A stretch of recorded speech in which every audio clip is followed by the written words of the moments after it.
The last person I ever expected to see that afternoon was my ex-wife's mother, standing alone by a still turquoise pool in southern Florida, staring into the water as though it held something she'd been searching for her entire life.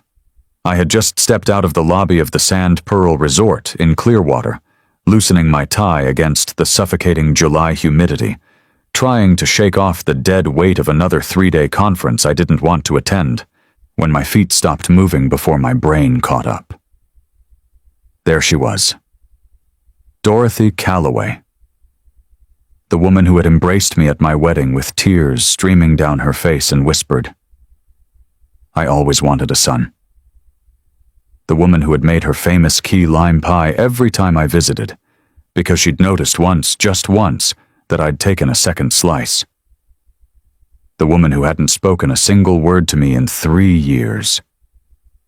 She was sitting on a lounge chair about 30 feet away, half in the shade of a palm tree, half in the brutal afternoon sun. She hadn't noticed me yet, and for a long, cowardly moment, I considered turning around, walking back through the lobby, taking the elevator to my room, and pretending I had never seen her.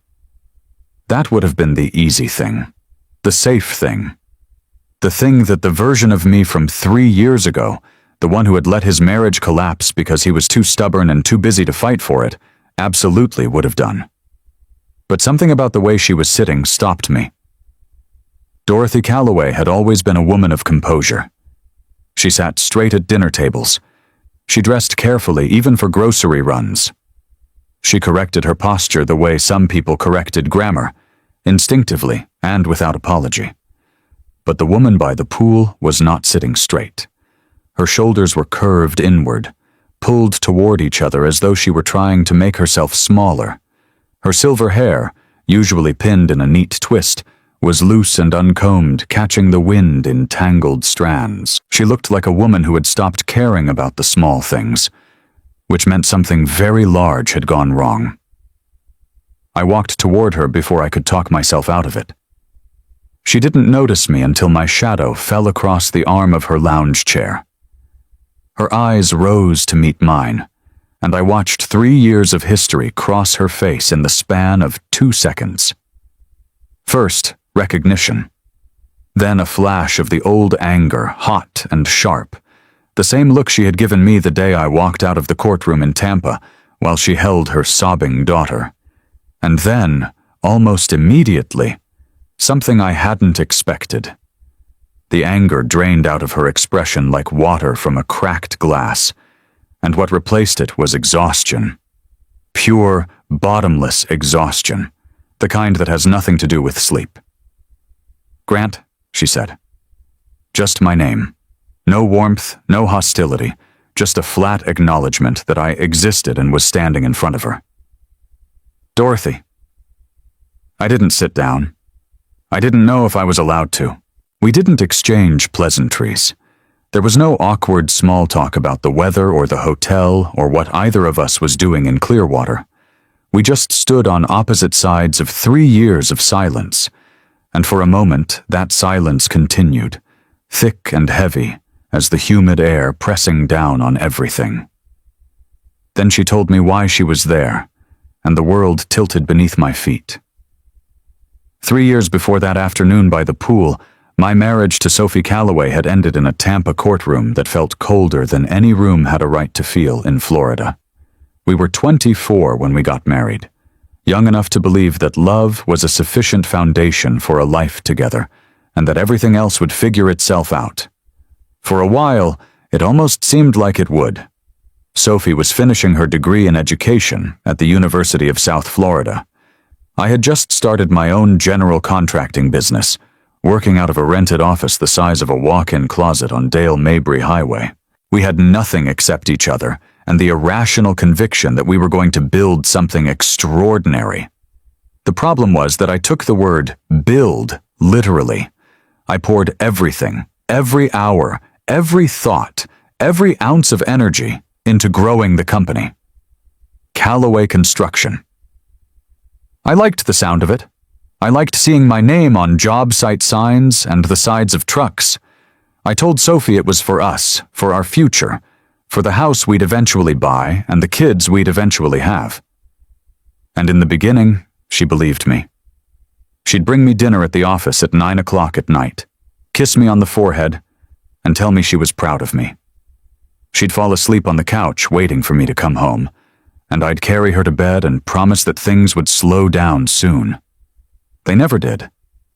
The company grew, and so did my appetite for more. More contracts, more clients, more proof that I was becoming someone worth respecting. I started leaving before Sophie woke up, and coming home after she'd gone to bed.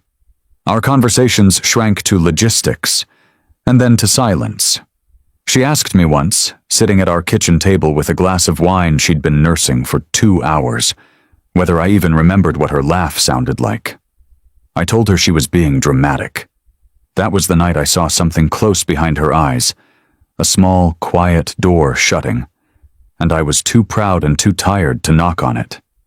By the time she asked for a divorce, the crack in our foundation had become a chasm. I could have fought for her. I could have put down the blueprints and the invoices and the phone that never stopped ringing and said, "Tell me what you need." But I didn't. I told myself she didn't understand the pressure. I told myself she'd regret leaving once the business really took off and the money started flowing. I told myself a lot of things that helped me sleep at night, and none of them were true. The judge finalized the divorce on a Tuesday in March. Sophie walked out of that courtroom with her mother's arm around her shoulders, and Dorothy turned to look at me one last time before the door closed. That look, I've never forgotten it. It wasn't hatred, it was worse. It was the look of someone who had trusted you with the most precious thing in her life and watched you fumble it. After that, Dorothy severed every connection. She blocked my number. A Christmas card I sent that first December came back unopened with "Return to sender" written in her handwriting, each letter pressed hard enough to dent the envelope. I understood. In her eyes, I had broken her daughter's heart through negligence, which is its own kind of cruelty, and she wasn't entirely wrong. Sophie had been in a car accident 2 nights before I found Dorothy by the pool. She had been driving back from a teacher training conference in Jacksonville, heading south on I-95, when a pickup truck ran a red light at a highway exit ramp near Daytona Beach. The driver was 3 times over the legal limit. He walked away with a bruised shoulder. Sophie's sedan was hit on the driver's side at 50 miles an hour. The paramedics had to cut her out of the wreckage. She was alive, but barely. Multiple fractures in her left leg and pelvis, 3 broken ribs, a lacerated spleen that had required emergency surgery, a traumatic brain injury that the doctors were still monitoring.